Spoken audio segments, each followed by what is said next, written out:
सबसे पहले अगर मैं एक साइंटिफिक बात समझ जाऊं कि हमारे जिस्म में जो सेरोटोनिन है, जो हैप्पी हार्मोन है सेरोटोनिन, वो 95% 95% हमारे गट में पाया जाता है। हमारे निज़ाम इंहिज़ाम से मुंसलिक है। साइंटिफिकली हमारा दूसरा ब्रेन है, एक ब्रेन यहाँ पे, दूसरा हमारा निज़ाम इंहिज़ाम है। जब हम कहते हैं ना, अक्सर लोग मुझे आगे से पूछ रहे होते हैं गट का मतलब क्या है, गट क्या है? तो गट शुरू होता है हमारे मुंह से, इसोफेगस आता है, मुंह आता है, इसोफेगस आता है, स्टमक आता है, small intestine, large intestine, down till rectum.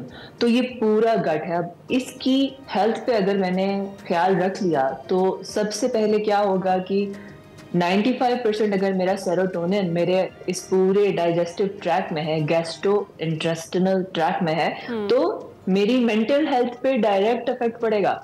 सबसे पहला मेरा सेरोटोनिन बढ़ेगा, मेरा हैप्पी हार्मोन बढ़ेगा। सो डाइजेशन के अराउंड अगर मैं नॉर्मली देखूं, मेरी प्रैक्टिस में भी जितने भी मसाइल हैं, जितने भी हेल्थ रिलेटेड मसाइल हैं, वो सारे डाइजेस्टिव ट्रैक के मसाइल की वजह से ही आते हैं। जब हम ऑब्वियस सी बात है, जो मेन प्रोसेसर है, उस प्रोसेसर में जब फूड की क्वालिटी भी काम की नहीं होगी तो वो खराब तर होता जाएगा ना। प्रोसेसर एक पूरा, जैसे हमारी एक मशीन होती है, ग्राइंडिंग मशीन होती है, वो मशीन की क्वालिटी तभी हम बरकरार रख सकेंगे जब उसकी हम टेक केयर करेंगे, उसकी देखभाल करेंगे, उसकी मेंटेनेंस करेंगे और उसके लाइफ लॉन्ग चलाने के ऊपर काम करेंगे। बिल्कुल ठीक, बिल्कुल ठीक।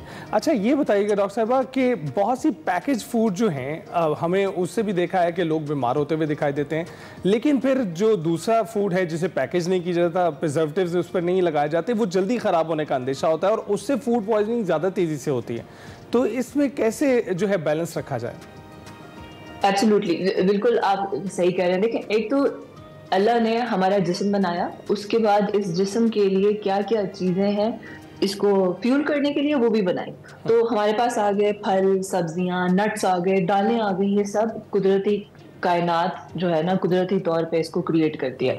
जितना ज़्यादा हम उसकी तरफ जाएंगे और जितना फ्रेश उसका इस्तेमाल करेंगे, उतना ज़्यादा ये ट्रैक बेहतर रहेगा।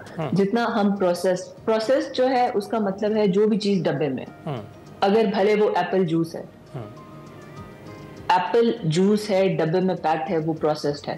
एप्पल आपने बाजार से, रेडी से आपने एप्पल खरीदा और एप्पल को आपने उसमें थोड़ा सा पानी डालकर आपने उसको ग्राइंड कर दिया, उसकी स्मूदी बना ली, वो रियल एप्पल है। तो एक घर में बनाए हुए फ्रूट जूस से को आप कंपेयर नहीं कर सकते डब्बे में पैक्ड कोई भी चीज, जहाँ पे फैक्ट्री दरमियान में आ गई है, वो प्रोसेस हो गई। तो ये सारे, सबसे पहले इन चीजों को हम इनको छोड़ दें।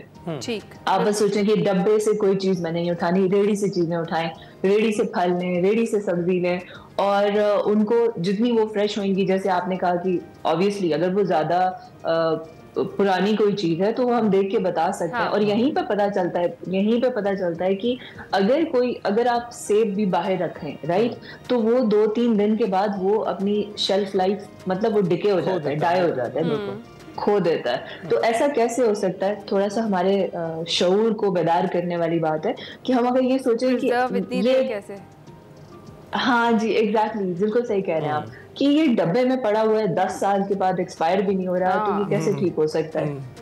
तो जब हम सेल्फ केयर की बात करें और सेल्फ डिसिप्लिन की बात करें, तो थोड़ा सा सेल्फ रिस्पेक्ट की बात है बेसिकली, कि आप अपने जिस्म की, अपने दिमाग की, अपने दिल की, अपने सारे अज़ा की इज्जत करनी। सबसे पहले इज्जत होगी ना तो आप कहेंगे कि नहीं, ये डिजर्व नहीं करता, ये जिस्म, मेरा कोई भी अज़ा ये इस किस्म का ट्रैश डिजर्व नहीं करता। जिस तरह हम बहुत सी चीजों पे स्टैंडर्ड लगाते हैं ना, ये कपड़े ऐसे वाले नहीं है, जूते ऐसे वाले नहीं होने चाहिए, या फलानी गाड़ी मेरे स्टैंडर्ड के मुताबिक, बहुत सी चीजें लोग दिमागी तौर पे सोचते हैं। तो खाने के ऊपर भी अपना स्टैंडर्ड लगाएं कि नेचुरल होना चाहिए। बिल्कुल ठीक। मारिया, अच्छा, वी हैव लाइक 30 सेकेंड्स। मुझे ये बताइएगा कि जिस तरीके से आपने डाइट प्लान हमें बता दिया है कि आपने फ्रेश चीज़ें यूज़ करनी है, पैकेज फूड को आप इनकार कर दें, आज के दिन के हवाले से खुसूसी तौर पर जो अवेयरनेस हम फैला रहे हैं, इसमें मतवाज़न डाइट के साथ साथ जो एक्सरसाइज है, जो वर्जिश है, उसका क्या रोल है?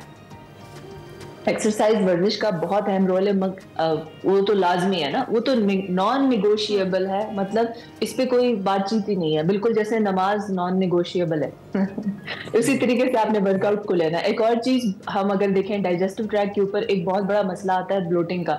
इसको आप खत्म कर सकते हैं, हर नवाले को 40 बार चबाएं बैठकर, 1 2 3 4 5 6 7 8 लिटरली 40 बार गिने। आप देखेंगे कि आपका जो गैसेस आपके स्टमक में बन रही हैं, आपको एसिड रिफ्लक्स हो रहा है, आपका जो मैदा सूज रहा है, ये सब खत्म हो जाएगा। बिल्कुल बिल्कुल। मारिया बहुत बहुत शुक्रिया हमसे गुफ्तगू करने के लिए। और डाइजेस्टिव सिस्टम पर तमाम जो चीज़ें हैं, जो जैसा कि मारिया ने बताया है, सिर्फ वही असर नहीं करती, आपका डिप्रेशन भी उस पर असर करता है और उससे भी आपको ब्लोटिंग हो सकती है। तो उसका भी ख्याल रखें, अपने आप को खुश रखें और वो काम करें जो आपकी रहती है।